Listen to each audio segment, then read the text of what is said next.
Bapak Ibu yang terkasih, marilah kita berdoa. Doa yang diajarkan oleh Tuhan Yesus sendiri.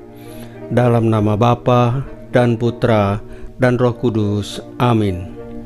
Bapa kami yang ada di surga, dimuliakanlah namamu, datanglah kerajaanmu, dan jadilah kehendak-Mu di atas bumi seperti di dalam surga. Berilah kami rezeki pada hari ini, dan ampunilah kesalahan kami, seperti kami pun mengampuni yang bersalah kepada kami. Dan janganlah masukkan kami ke dalam pencobaan, tetapi bebaskanlah kami dari yang jahat. Ya Roh Kudus, hadirlah saat ini untuk memimpin dan membimbing kami dalam membaca firman Tuhan Yesus dan merenungkannya, sehingga kami dapat mengerti maknanya dan dapat kami laksanakan dalam hidup kami sehari-hari di tengah masyarakat kami. Pembacaan Injil Matius bab 4 ayat 1 sampai dengan ayat 11. Yesus berpuasa dan dicobai iblis.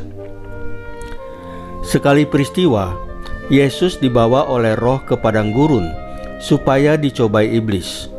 Setelah berpuasa 40 hari dan 40 malam, akhirnya laparlah Yesus. Lalu datanglah si pencoba itu dan berkata kepadanya, "Jika engkau anak Allah, perintahkanlah supaya batu-batu ini menjadi roti." Tetapi Yesus menjawab, "Ada tertulis, manusia hidup bukan dari roti saja, tetapi dari setiap firman yang keluar dari mulut Allah." Kemudian iblis membawa Yesus ke kota suci dan menempatkan dia di bubungan bait Allah. Lalu iblis berkata kepadanya, "Jika engkau anak Allah, jatuhkanlah dirimu ke bawah, sebab ada tertulis, mengenai engkau, ia akan memerintahkan malaikat-malaikatnya, dan mereka akan menatang engkau di atas tangannya, supaya kakimu jangan terkantuk pada batu." Yesus berkata kepadanya, "Ada pula tertulis, janganlah engkau mencobai Tuhan Allahmu." Lalu iblis membawa Yesus ke atas gunung yang sangat tinggi dan memperlihatkan kepadanya semua kerajaan dunia dengan kemegahannya. Iblis berkata kepadanya, "Semua itu akan kuberikan kepadamu jika engkau sujud menyembah aku." Maka berkatalah Yesus kepadanya, "Enyahlah iblis, sebab ada tertulis, engkau harus menyembah Tuhan Allahmu, dan hanya kepada Dia sajalah engkau berbakti." Lalu iblis meninggalkan Yesus, dan lihatlah, malaikat-malaikat datang melayani dia. Demikianlah sabda Tuhan. Terpujilah Kristus. Bapak Ibu yang terkasih, mungkin kita pernah merasa hidup ini seperti berada di padang gurun. Doa terasa kering, perjuangan berat, godaan datang silih berganti. Kita ingin setia, tetapi hati sering goyah. Dalam situasi seperti itulah firman Tuhan hari ini menjadi terang. Dalam Injil Matius hari ini, Yesus berpuasa 40 hari di padang gurun dan dicobai oleh iblis.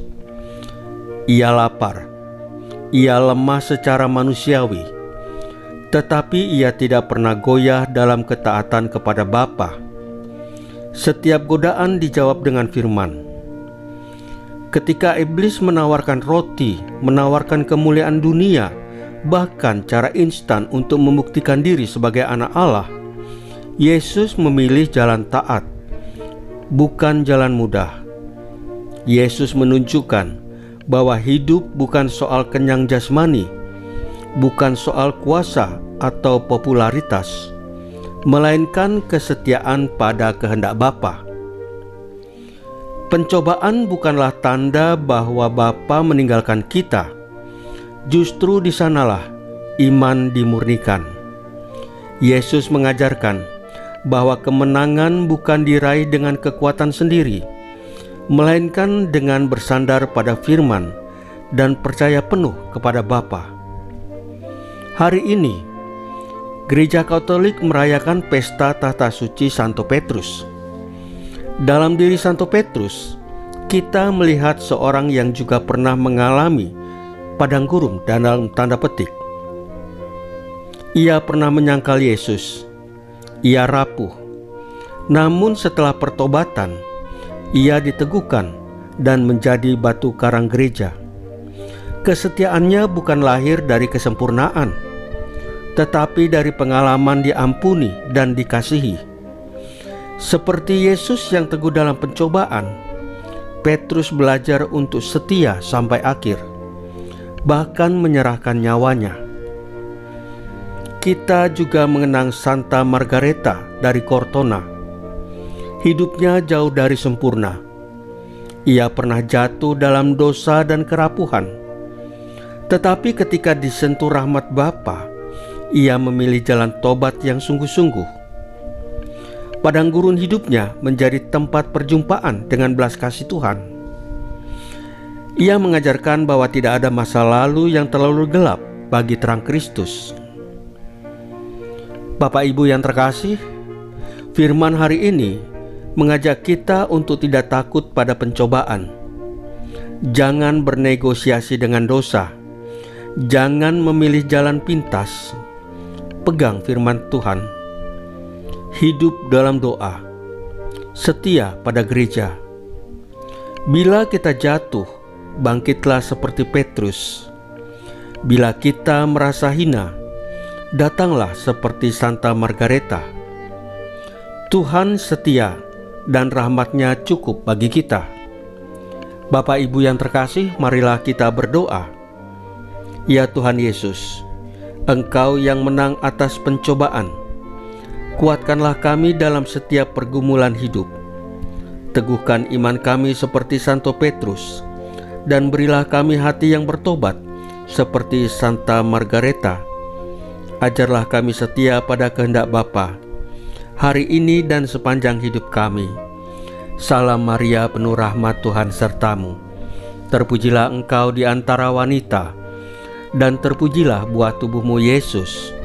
Santa Maria Bunda Allah, doakanlah kami yang berdosa ini, sekarang dan waktu kami mati.